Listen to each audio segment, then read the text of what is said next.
Hello guys, welcome back to my channel. So guys, आज मैं आपके लिए लेके आया ब्यूटी न्यू बीस के लास्ट एपिसोड की एक्सप्लेनेशन, यानी कि 14 एपिसोड की। सो एपिसोड की स्टार्टिंग में गाय ना पॉल से कहता है कि वो ना उस कैट का नाम पता करे, क्योंकि फाई ने ना उसकी कैट का नाम उसी लड़के के नाम पे रखा था शायद। तो फिर ना वो सब लोग उसे कैफे पे जाते हैं, जहाँ की फाई की ना काफी सारी तस्वीरें खिंचाई हुई थी। तो यहाँ पे उन्हें जाके पता चलता है कि यहाँ असल में फाई ना किसी लड़के से बार बार मिलने आया करती थी, और उसे देख के तो यहाँ पे ऐसा लग रहा था कि शायद ना वो उस लड़के को बहुत पहले से जानती थी, क्योंकि वो ना जब भी उससे मिलती थी तो काफी फ्रेंडली होकर मिलती थी। लेकिन साथ ही में ना वहाँ पे काम करने वाला एक लड़का बता रहा था कि जब वो यहाँ पे उस लड़के से मिलने आई थी ना, तो उसके पास ना एक लैब का कोट था, और शायद ना उस कोट से विनेगर जैसे कुछ स्मेल आ रही थी। या गाय तो उससे कह रहा था कि तुम्हें ये सारी चीजें इतनी डिटेल में कैसे याद। तो यहाँ पे वो वर्कर बता रहा था कि क्योंकि उस दिन ना मेरा बर्थडे था। और वही दूसरी ओर जब हमें फिल्म को दिखाया जाता है, जो कि यहाँ पे मॉक पे ना शक कर रहा था, क्योंकि उसे लग रहा था कि शायद ना हो सकता है कि ये सारी चीजें ना मॉक कर रहा हो, क्योंकि यहाँ पे गाय ने उसे मैसेज करके बता दिया था कि शायद ना वो लड़का मॉक हो सकता है। इसलिए वो भी ना यहाँ पे जाके मॉक का बैग चेक करना चाहता था। तो यार मॉक का जो भी बात पता चलती है, तो वो ना उस पर शक कर रहा है। तो उसका दोस्त कह रहा था कि हाँ, तुम पे शक करने की वजह है क्योंकि तुम ना हमेशा ही फाई की काफी सारी तस्वीरें लिया करते थे, और मैं ये बात भी जानता हूँ कि तुम ना उसे पसंद भी करते थे। अगर तुम्हें शायद उसका प्यार नहीं मिला तो इस वजह से शायद तुमने गुस्से में आके ये सारी चीजें की हो सकती है। और साथ ही में हमें ये भी दिखाया जाता है कि यहाँ पे सच में ना मॉक उसे पसंद भी करता था, और उसके ना काफी सारी पिक्चर्स भी क्लिक किया करता था। लेकिन यहाँ पे मॉक तो फिर भी उससे कह रहा था कि हाँ, मैंने उसके पिक्चर्स जरूर लिए, लेकिन मैंने ना उसके साथ कोई भी गलत चीज नहीं की, और ना ही मैं कोई स्टॉकर हूँ जो उसकी ना छुप के फोटो लेगा, और ना ही मैंने उसे वो सारे मैसेजेस भेजे डरावने वाले। तो यार उसका दोस्त तो फिर ना उससे उस लैब कोट के बारे में पूछ रहा था, जिससे कि ना विनेगर की स्मेल आ रही थी। तो यार मॉक ना फिर उसे बता देता है कि हाँ, वो कोट मैंने पहना जरूर था, लेकिन वो कोट ना मेरा नहीं था, मैंने वो किसी से बोरो किया था। और साथ ही में ना वो यहाँ पे उसे अपना बैग चेक करवाने के लिए भी देता है, जिसमें कि यहाँ पे कुछ भी नहीं था। तो फिर ना यहाँ पे शायद फिल्म को उसके ऊपर भरोसा हो ही गया था कि शायद ना वो शख्स मॉक नहीं है जिसने कि वो ये सारी चीजें की है। और वही इधर जब वो लोग ना वापस आ जाते हैं, तो यहाँ पे गाय ना पॉल से पूछ रहा था कि क्या तुम्हें उस कैट का नाम पता चल गया था। वो भी ना यहाँ पे उससे कहती है कि हाँ, और साथ ही में ना वो उसे वीडियो भी दिखाती है। और वही दूसरी ओर जब हमें पे फाई को दिखाया जाता है, जो कि ना अपने कैट को ढूंढ रही थी, क्योंकि वो ना शायद कहीं खो गई थी। फिर काफी देर तक ढूंढने के बाद ना वो उसे एक सुनसान सी सड़क पे मिल भी जाती है। जैसे ही वो यहाँ पे उसके कैट के पास जा रही थी, तभी यहाँ पे एक लड़का आके ना उसकी कैट को ना असल में उठा लेता है। तो जब यहाँ पे हमें उस लड़के को दिखाया जाता है, तो वो और कोई नहीं बल्कि जेरी था, मॉक का दोस्त। और जेरी वो शख्स था जो कि फाई को ना थ्रेटनिंग वाले मैसेज किया करता था, और तो और उसने इस कैट का नाम भी ना खुद के ही नाम पे रखा था, यहाँ तक कि वो लैब कोड भी ना असल में जेरी का ही था। तो वही इधर ये बात जब यहाँ पे इन लोगों को पता चलती है ना, तो यहाँ पे गाय ना सीधे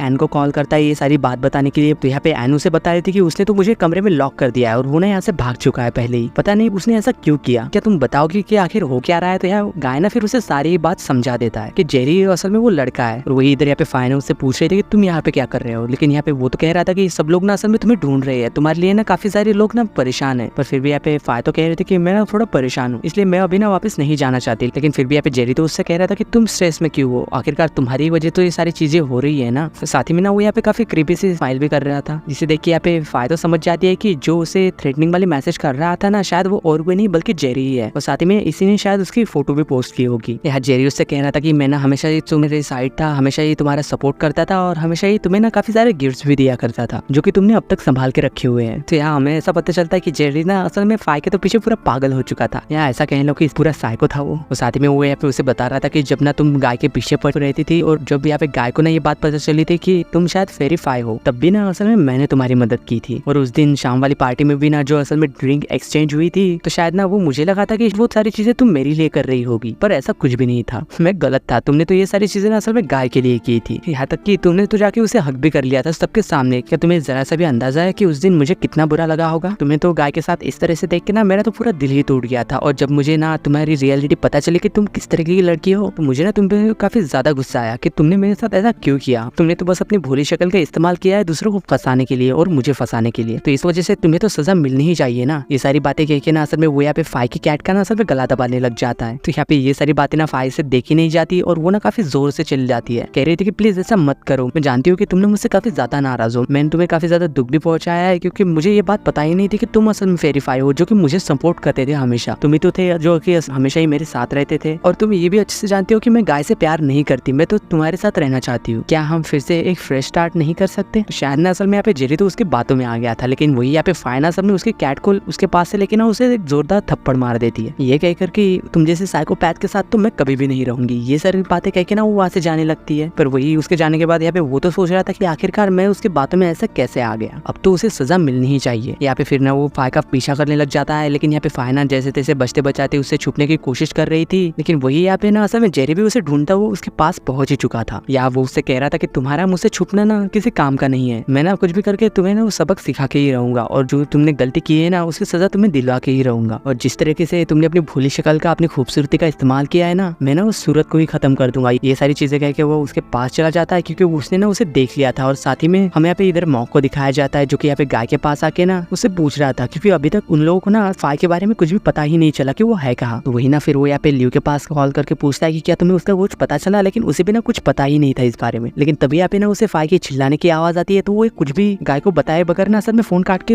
उस आवाज की तरफ दौड़ती है। तो जैसे ही यहाँ पे वो पहुंच के देखती है तो यहाँ पे जेरी ना असल में पागलों की तरह हंसते हुए वहां से भाग रहा था। और वही यहाँ पे मॉक ना उसे पकड़ने के लिए उसके पीछे दौड़ता। मॉक तो उसे फिर पकड़ के कहता है कि मुझे तो अभी यकीन नहीं हो रहा कि ये सारी चीजें तुमने की है, आखिरकार तुम ऐसा कैसे कर सकते हो। यहाँ पे सब लोग उससे पूछ रहे थे कि तुमने आखिरकार फाई के साथ क्या किया है। तो यार जेरी ना फिर उसे बता देता है कि मैंने ना फाई से बदला ले लिया है, मैंने ना उसे सजा दे दी जो कोई वो डिजर्व करती थी। आज के बाद ना वो किसी को हर्ट नहीं कर पाएगी। और वही जब यहाँ पे ल्यू को दिखाया जाता है जिसे कि यहाँ पे फाई ना मिल जाती है, जो कि यहाँ पे नीचे गिरी हुई थी और काफी ज्यादा रो रही थी शायद। वो यहाँ पे उसके पास जाती है उसे संभालने के लिए, क्योंकि यहाँ पे फाई को लग रहा था कि अब उसका ना पूरा चेहरा खराब हो चुका है, क्योंकि जेरी ने ना शायद उसके ऊपर एसिड फेंक दिया था। लेकिन यहाँ पे फाई तो उसे ही धक्का दे देती है और कह रही थी कि अब तो तुम बड़ी खुश होगी ना, अब सब लोग तुम्हारी बजाय ना मुझे घोस्ट फेस कहा करेंगे, क्योंकि अब मैं पहले जैसी खूबसूरत नहीं रहूंगी। लेकिन यहाँ पे ल्यू तो नोटिस करती है कि असल में उसका जिस पे हाथ गिरा है ना वो कोई एसिड नहीं बल्कि पानी है। और साथ ही में वो उस बॉटल को भी देखती है, ये सच में कोई एसिड वैसिड नहीं बल्कि एक डाइल्यूटेड सॉल्यूशन था। और साथ ही में ना वो उसे समझाने की कोशिश भी कर रही थी कि देखो तुम्हारा फेस ना बिल्कुल सही सलामत है, तुम्हें कुछ भी नहीं हुआ। लेकिन यहाँ पे ये बातें सुन के तो यार ल्यू पे ऊपर ही ना वो थप्पड़ मार देती है और कह रही थी कि तुम्हें मेरे साथ अच्छा बनने की एक्टिंग करने की कोई जरूरत नहीं है, मुझे तुम्हारी जरूरत नहीं है, जाओ यहाँ से। और वैसे भी तुम जैसी प्लास्टिक ब्यूटी मेरे सामने ये सारी चीजें कहने की हिम्मत नहीं रख सकती। ये सुन के यहाँ पे ना ल्यू ही उसके ऊपर एक जोरदार थप्पड़ मार देती है फाई को और कह रही थी कि आखिरकार तुम्हारी प्रॉब्लम क्या है, तुम मेरे साथ इस तरीके से कैसे बिहेव कर सकती हो। बल्कि हम दोनों को तो एक दूसरे की तकलीफ समझनी चाहिए, क्योंकि हम दोनों ही ने ना बचपन में काफी ज्यादा सफर किया है इस ब्यूटी स्टैंडर्ड की वजह से, क्योंकि इन सारी बातों को ना वर्ड में एक्सप्लेन नहीं किया जा सकता। हम दोनों को ही ना काफी ज्यादा बुली किया गया था हमारे लुक्स की वजह से, और ये बात तुम भी अच्छे से जानती हो। तो तुम मुझे इन सारी बातों के लिए कैसे सुना सकती हो, तुम्हें तो मेरी तकलीफ को समझना चाहिए था, क्योंकि मैंने जो सहा है वो भी तुमने ही सहा है। लेकिन शायद ना तुम कभी समझ भी नहीं पाओगी, तुम तो हमेशा ही लड़ने में बिजी रहते हो ना, और खुद को सुपीरियर साबित करने में, और वो भी तुम इस दुनिया के लिए सब कर रही हो जिसने कि हमें ऐसा बना दिया। और तभी ना यहाँ पे फिर इन दोनों की बातों के बीच में एम्बुलेंस भी वहां आ जाती है, क्योंकि यहाँ पे ल्यू ने ना पहले ही एम्बुलेंस को कॉल कर दिया था कि कहीं कोई गड़बड़ ना हो जाए। तो वही जब हमें सीन कट होकर सीधे नेक्स्ट डे दिखाया जाता है, यहाँ पे फाई जब सो के उठती है तो यहाँ आजू बाजू देखती है कि सभी पेशेंट के पास ना उनके फैमिली मेंबर्स थे, लेकिन यहाँ पे फाई के पास भी ना असल में कोई भी नहीं था, क्योंकि उसने ना इन सारी चीजों की वजह से ना अपने दोस्त भी खो दिए थे। इस वजह से ना वो तो काफी ज्यादा अपसेट लग रही थी। लेकिन तभी यहाँ पे ना ल्यू वहाँ आ जाती है और उसे कंसोल कर रही थी और साथ ही में बता रहे थे कि मॉगना जब असल में लैब में था तो उसने ना गलत बॉटल उठा ली थी, उसने एसिड की जगह ना एक डाइल्यूटेड सॉल्यूशन उठा दिया था। यानी कि ऐसा कह लो कि